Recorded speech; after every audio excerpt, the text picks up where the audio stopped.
Yeah, today what I want to cover is sort of pulling back a little bit of the curtain behind psychology IMEs.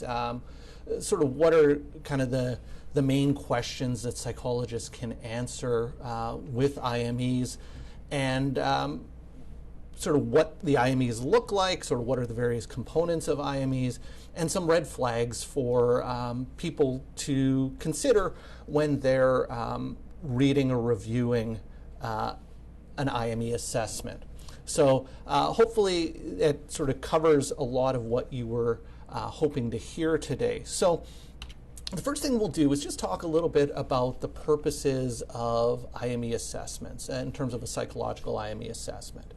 So typically we can answer a whole bunch of questions, but these are kind of the main questions that we tend to answer in psychology IME assessments. So what is the nature of the mental health diagnosis or the emotional problems that a person's suffering from currently or has ever suffered from or suffered from at a particular point in time? What is the relationship between a particular legal event, like a workplace accident, a motor vehicle accident, and the emotional problems or mental health diagnoses? So did the incident make a pre-existing problem that the person was suffering from, did it make it worse? Did the incident cause the problem for the person? Is the incident completely unrelated to the psychological difficulties that the person is experiencing? So really getting at some of that causality aspect of the referral question. We're often asked to answer questions about prognosis, both in the short term and the long term for the identified problems. And what's the functional impact? What is the impact on this person's day-to-day life, on their ability to socialize, their ability to work, their ability to engage in recreational activities? What are some of the impairments or limitations or restrictions that stem from the psychological conditions that have been identified? If there was a period of disability that the person experienced, what was that period of disability? How long was it? When had they recovered to a point that they were functional to return to work, for example? And then the last sort of common question that we're asked are, what are the appropriate treatments for these problems and what are their success rates? So essentially, what is the prognosis with treatment and what should effective treatment look like? Now, psychology is a sort of a broad profession with psychologists specializing in different areas. And so I thought it might be helpful to distinguish between a psychological assessment versus a neuropsychological assessment, because neuropsychological assessments tend to be very sort of specialized, specific types of assessments to answer specific types of questions that are a little bit different than what you see in sort of a typical IME psychological assessment. So a psychological assessment tend to involve a more thorough diagnostic interview and assessment, whereas neuropsychological assessments tend to involve a shorter interview, so the neuropsychologist spends less time actually interviewing the examinee, and there tends to be a greater emphasis on psychometric testing, and most of the time is spent doing psychometric tests or cognitive testing with the examinee. For a psychological assessment, the emphasis is on assessing psychopathology and the nature and severity of psychological conditions that a person might be experiencing, whereas in a neuropsychological assessment, the emphasis tends to be on cognitive functioning and clarifying the extent and nature of cognitive deficits that the person might be experiencing. In a psychological assessment, the questionnaires tend to be more symptom-focused and less about the person's performance in the assessment interview, whereas neuropsychological assessment, the testing tends to be sort of performance-focused, looking at things like executive functioning, memory, concentration, information processing, visual spatial function, and they have specific tests that actually test performance in each of those areas. In a psychological assessment, the referral questions tend to relate to what are the psychological conditions the person's experiencing and what are the associated impairments and limitations and restrictions stemming from those conditions, whereas a neuropsychological assessment, typical referral questions tend to relate to how is this person functioning cognitively, what are the associated impairments, limitations, and restrictions stemming from the cognitive functioning of this individual. And in a psychological assessment, we can provide treatment recommendations for any of the psychological conditions identified, whereas in neuropsychological assessment, the recommendations tend to revolve around how to manage, how to accommodate the identified cognitive impairments that were noted in the assessment. So I'm going to be focusing sort of most of this presentation on psychological assessments as opposed to neuropsychological assessments because I'm not a neuropsychologist, but I just thought it might be helpful to understand sort of the distinction between psychological versus neuropsychological assessments. So psychological assessments consist of a lot of components, and so these are the various components or aspects of IME assessments that I'm going to be talking about, and I'll be taking each of these in turn and talking about them in a bit more detail. So the first issue relates to consent and confidentiality. The examinee, so the person who's in my office who I'm interviewing and assessing, they must consent to participate in the assessment, but they're not the client. The client is the referral source. The client is the lawyer, the case manager, whomever that's referring the examinee to me to do the assessment. So in essence, the examinee is kind of a data source to help answer some of the questions from the referral source. And so as part of the informed consent procedure, it's really important on the part of the psychologist to clarify the nature of the assessment, that I'm there to collect information as an objective third party. So a psychologist isn't there to be an advocate for one side or the other, regardless of who has retained the psychologist. And the psychologist needs to clarify that the psychologist is not there to provide treatment. So they're not there to provide treatment for the person, they're there to provide an independent opinion. The other thing that it's important for the is to outline the limits of confidentiality and the implications of the assessment to the examinee. Usually when people see a doctor, they assume that everything they talk about with that doctor is confidential. But in this type of assessment, pretty much anything that the person tells me could end up in a report. And depending on the purposes of that report, that information could be known more broadly. So for example, in a civil litigation procedure, that report could go to their lawyer. If their lawyer feels the report is useful, they'll have to serve that report aside. In the event that the case proceeds to court, court proceedings are open to the public. So pretty much anything the person tells me in the assessment could be known more broadly. So it's really important that the examinee understands that aspect of confidentiality. And if there's anything that they don't want to be known more broadly, it's important for them not to say, I prefer not to answer. So that's key, that they understand sort of the confidentiality aspect of this assessment. Now, in terms of qualifications, psychologists should be able to demonstrate that they have some level of expertise and knowledge that would assist in understanding the psychological issues that are present. And so in the qualification sections of a report, the psychologist should outline what their training experiences are that are specific to the questions that are being asked, any research or publications that they've done that may relate to this, any academic or other affiliations that demonstrate a sense of expertise or knowledge in the area. Now, the qualification section, this tends to vary amongst different psychologists and mental health professionals. Mine tends to be about a paragraph long. I've seen some that are 2 or so, you know, at a certain point, it's like, okay, we get it. We understand that you know what you're talking about. It sort of gets to be a little much. So it's just to essentially specify that you know more than the average person about these phenomenon that you're going to be providing an opinion about. So the purposes of the assessment, in the report and as part of the assessment, the psychologist needs to specify what the purposes of the assessment were.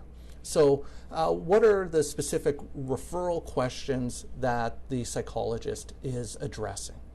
Now, some instruction letters will be incredibly detailed in terms of the questions that they're asking. I once had an instruction letter that had 100 questions to answer. That was pretty extreme.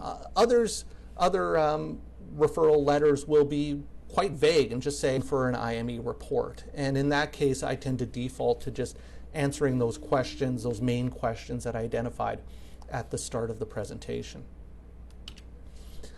File review. Now, file review is a critical source of information for these psychological IME assessments. And these often include things like medical and family physician records, any hospital records, any rehab records, employment or schooling records.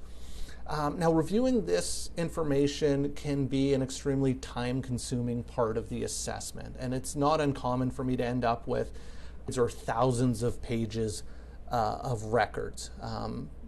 I've gotten used to figuring out, getting a sense of just how detailed by looking at the thickness of the binder, but in recent years it's been more about getting DVDs or electronically, which becomes a much more difficult task to identify just how much background records there are. And usually when you get a DVD, it tends not to be 5 or 10 pages. It tends to be hundreds, even thousands of pages. So with the file review, the goal of the psychologist is to summarize the relevant details in a succinct manner.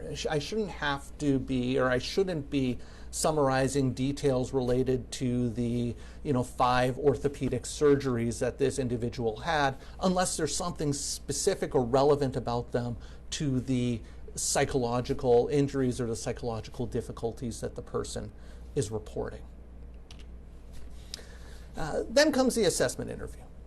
So the assessment interview, I tend to sort of break down the assessment interview into sort of a few areas. So first is kind of a general background interview. So getting kind of a rough outline of childhood, adolescent, adult history of emotional functioning, school, work functioning, school and work history.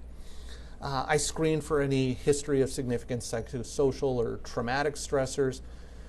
If there is a specific event, so like a workplace accident or a motor vehicle accident, I do a detailed interview of the nature of the event and how the person experienced that event. And then I conduct a semi-structured diagnostic interview. And so there's different types of semi-structured interviews. I've listed a few of them here. Sort of the ADIS and the SCID are designed to sort of assess multiple different types of psychological conditions. The CAPS is specific to PTSD. So I like to use a semi-structured diagnostic interview because it allows me to sort of systematically go through different types of psychological conditions to get a thorough assessment of the individual's psychological and emotional functioning. And then at the end of the assessment, I assess for their levels of functioning in various areas, so activities of daily living, social functioning, concentration, persistence, pace, and their ability to manage stress. In all of my assessments, I administer psychometric questionnaires. And so ideally, some of these psychometric questionnaires should include at least one that has multidimensional scales. So a couple examples are the PAI and the MMPI. You may have heard of these before. These scales give you profile scores on a variety of clinical scales or clinical measures. So you'll get scores on levels of depression, levels of anxiety, schizophrenia symptoms, anger, those types of things. So you get a wide range of sort of scores on different clinical scales. These measures also tend to include validity scales. And the validity scales are of significant importance because they help the psychologist get a sense of how did this person go about taking these tests? How did they go about doing the tests? So were they paying attention when they did the tests? Were they responding in sort of a consistent fashion? Did they tend to present themselves in an overly negative way? Did they tend to present themselves in an overly positive way? So these measures give you a sense of those different types of scales and response style that can help a psychologist in terms of the interpretation of how do I use this data to reach my conclusions. And so I also tend to include symptom measures for various conditions. These are things like measures specific for PTSD, for example, or excessive worry, or chronic pain complaints, or pain catastrophizing, those types of things. And so for these types of measures, the psychologist needs to understand the psychometrics and the normative data in these measures, and to then be able to present the data in a way that a non-psychologist can understand in terms of what exactly does this score mean. Literature review. Now, you don't commonly see a literature review in IME reports, but I tend to think this is important because opinions in the report base solely on what the psychologist thinks.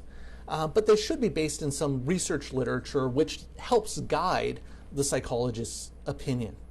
I tend to think that research literature is a lot more compelling than, in my clinical experience, this is what I think is going on. I think it's much more compelling when you can say, hey, the research says 50% of people with generalized anxiety disorder also meet diagnostic criteria for major depressive, so it's not surprising that this person is experiencing both generalized anxiety disorder and major depressive disorder. So by including some literature review, by including some references to the psychological literature, what it does is it demonstrates knowledge, expertise, and the ability to research psychological questions to help answer some of the referral questions that were asked. Collateral information, this can be useful if a psychologist can get it, but it does raise questions about, who do you get collateral information from? Do you get collateral information from a person's spouse? Well, what are some of the limitations in terms of the collateral information that you might get from their spouse? Do you get it from coworkers? Do you get it from friends? How do you collect the collateral information? Do you do it just by having the person fill out some psychometric questionnaires? Do you interview the collateral? How much collateral information is enough? How do you know you've gotten enough collateral information? In reality and in practicality, I tend not to get a lot of collateral information in terms of the assessment reports and the assessments that I do, because just time-wise, it's not practical to try and track down some of these collateral sources for interviews, and I tend to get the collateral information when I think that there's something that's really missing or something that's not really making sense from this person's presentation and all of the other data that's available to me. So the ability to collect and get collateral information or use collateral information really does depend on the availability and ease of getting access to that information. And then there's other potential sources of information that psychologists can use in terms of these IME assessments. So one that I see not infrequently is active surveillance. So where the disability insurer or the insurance company or WCB will engage in actively surveilling somebody who they feel may not be presenting themselves as they actually are. Now the thing is, psychologists should understand the limitations of active surveillance. I once had a scenario where one of the clients I was assessing, and one of the examinees was saying, yeah, they got me on active surveillance going for a run. And the referral source said, yeah, we're concerned about this because the person says that they hardly ever go out, they're restricted to home, they don't have much interest in doing anything, yet we have this person going out on a run. How is that consistent with someone who has severe depression? Well, it's pretty clear, and it made sense from what the examinee explained, which was they didn't want to go for the run. They had no interest in going on the run, but as they've been working with their psychologist doing behavioral activation, that was the homework for the week, to go for the run. So the only reason they were going for the run was to complete their homework as part of therapy. And so they felt like they were almost being penalized for trying to do the things to get better at the recommendation of their psychologist. So it's important to understand some of the limitations of active surveillance, and that there's a lot of the story that isn't being told from some of these surveillance videos that you'll see. There's other surveillance videos. I once did an assessment of someone who was assaulted in a pretrial center, and so there was surveillance video of the assault itself. This provides, relatively little information in terms of helping you understand the person's psychological symptoms and psychological presentation.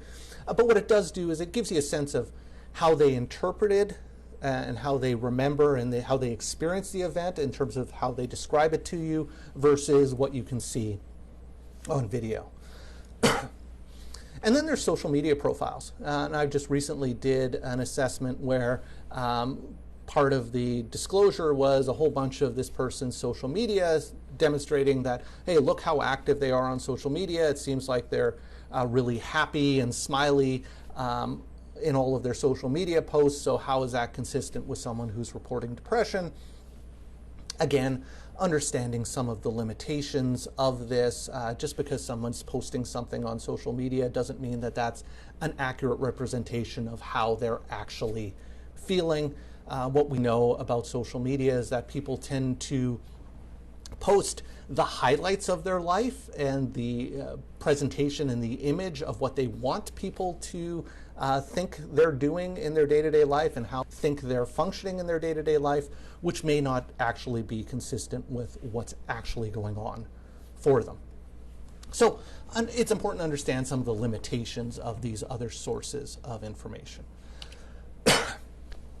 Okay, so let's talk about some red flags. So for a non-psychologist consuming or trying to read and understand these IME assessments, what are some of the red flags? What are some of the things to look out for to help you determine whether or not this is a really good psychological IME assessment or if this is a not so good IME psychological assessment?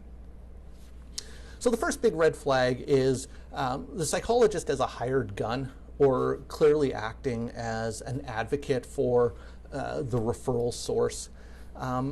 This raises the question of, is this a biased versus an independent assessment? And what typically results from these types of assessments is kind of weak, poorly supported opinions. And this tends to undermine the credibility of the psychologist. There have been times in the past, fortunately I'm seeing less and less of it now, but I could know the conclusion of the report just by seeing the name of the psychologist who was doing the report. Sure enough, I get to the end and, yep, this person has no psychological problems, they're perfectly fine, they should be perfectly okay to work. And I knew that before I even read the report just because of who the psychologist was.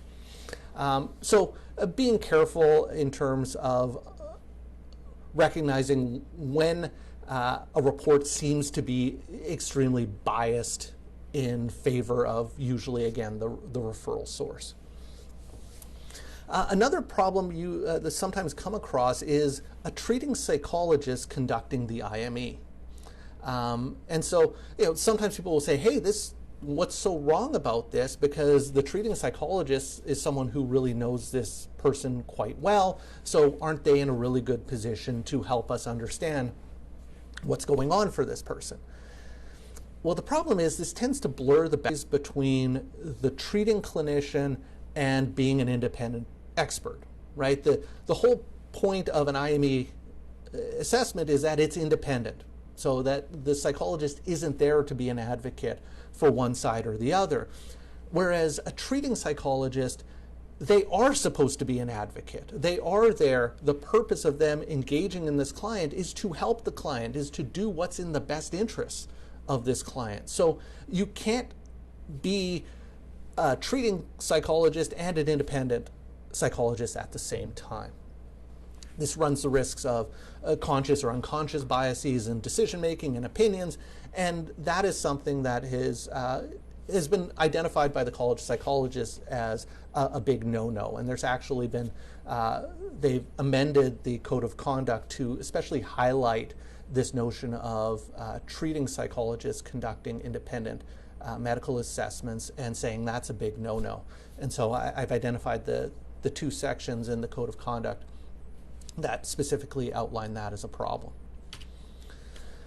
Other red flags, stream of consciousness reports, where sort of the facts and the opinions aren't clearly separated. It's sort of like the psychologist just kind of writing as the thoughts are coming to them or as the examinee presented themselves. And so what you end up with is this mishmash of information that the client told, but also interpretation that the psychologist is making and opinion, and it's hard to sort of tease it all apart.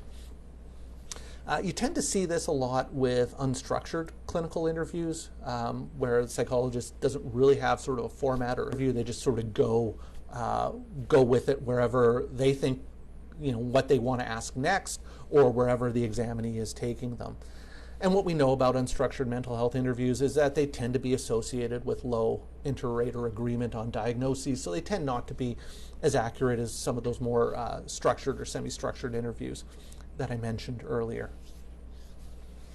I've touched on this a little bit earlier, but a red flag is this notion on this idea of reliance on my clinical experience to support my conclusions.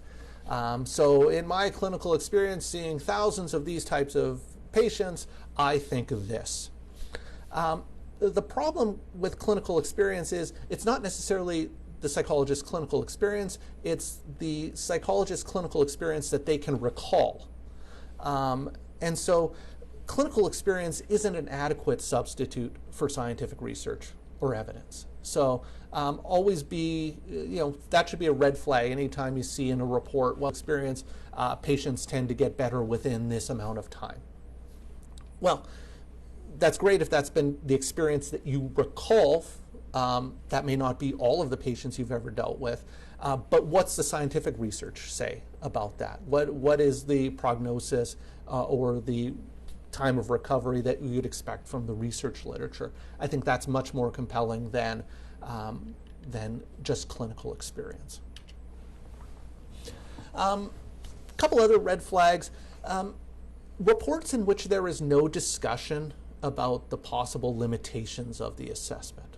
So are there any concerns related to the reliability and validity of the data from the assessment? So if this isn't identified in the report, then chances are the psychologist hasn't really considered, are there any limitations to my opinions here? And so one of the things that I do as a psychologist to sort of be aware of this is to sort of compare different information from different sources of data. So using those psychometric measures that I talked about earlier, which with regards to response styles. So if a person scores high on negative impression management, for example, negative impression management is one of those validity scales that would suggest that this person presents themselves in an overly negative way. And it may not be necessarily consciously trying to sort of malinger or feign their psychological complaints, but they're expressing themselves in a way, it's almost like a cry for help. They feel like no one's heard them, and so they're shouting out louder about sort of how intense their symptoms are. And again, it may not be conscious, but what does that say about the potential validity of their self-report? Well, maybe it would suggest that their self-report is a bit of an exaggeration. Again, not making any judgments on causality with regards to that, not saying this person's malingering, but if this person scores really high in negative impression management, maybe then I need to think about that in terms of interpreting all of their test scores, which suggests that they're high on all sorts of different types of psychological conditions. And what impact does that have on me as I interpret what they told me in the assessment interview? You also want to be aware of this in terms of expressing the limitations of the assessment, because what it does is it points out that you don't think this means that you know it all. You're saying, look, based on my assessment of this person and based on my understanding of there's certain limitations here, could be language limitations, it could be the person had difficulty understanding what I was saying, could be that the person was really fatigued by the end of the assessment. That affects how solidly I can be certain about these opinions. And that takes us then to reliance on only one source of data. Now, sometimes you'll see IME assessment reports where the assessment report is based solely on the results of the clinical interview. So the psychologist does a clinical interview with the person, summarizes the clinical interview, and provides their opinions. They don't include a lot of data or a lot of information regarding research literature. They don't include any file review data. They don't include any psychometric measures. It's just based entirely on the self-report of the individual. The problem with this is you're limited to only one source of data.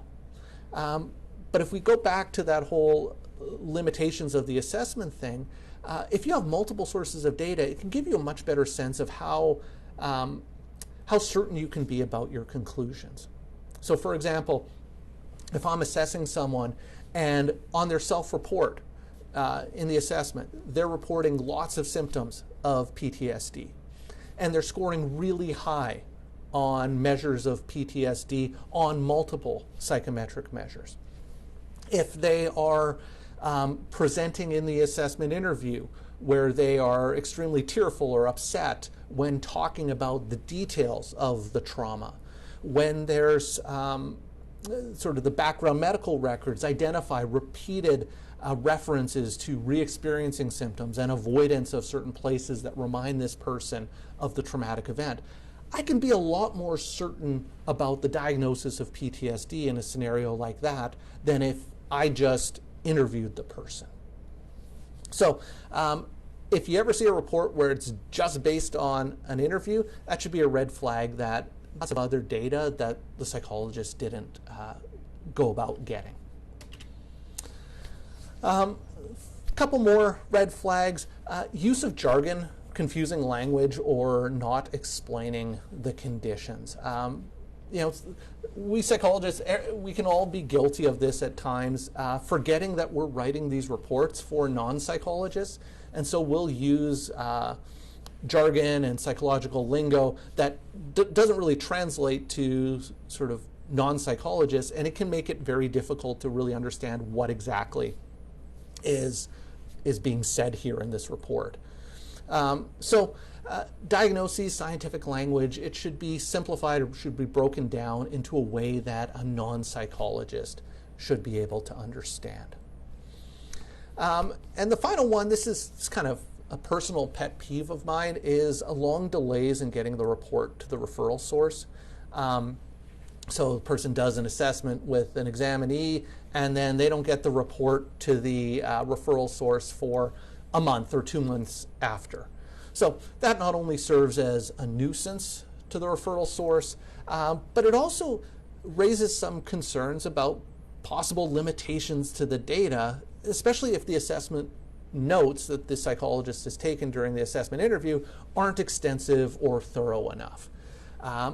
Part of the reason I try to get the reports done as quickly as possible and sort of off my queue as quickly as possible is because if I don't, I tend to experience a lot of overlap and a lot of blurring between, you know, who was that person and how do they differ from this person, and I get a lot of mix-up and a lot of noise from different assessments. So I can only imagine what it would be like to try to remember an assessment I did a month and a half ago, particularly if the notes weren't taken carefully. So if there's a long delay in getting the report to the referral source, it's a nuisance, yes, but it also raises some questions about, how accurate is this person's recall of an assessment of this person, of an individual that they did, a month and a half or 2 months ago. So that's all that I had in terms of presentation. I'd love to sort of talk about some questions and hear if people have any thoughts about anything I've talked about today.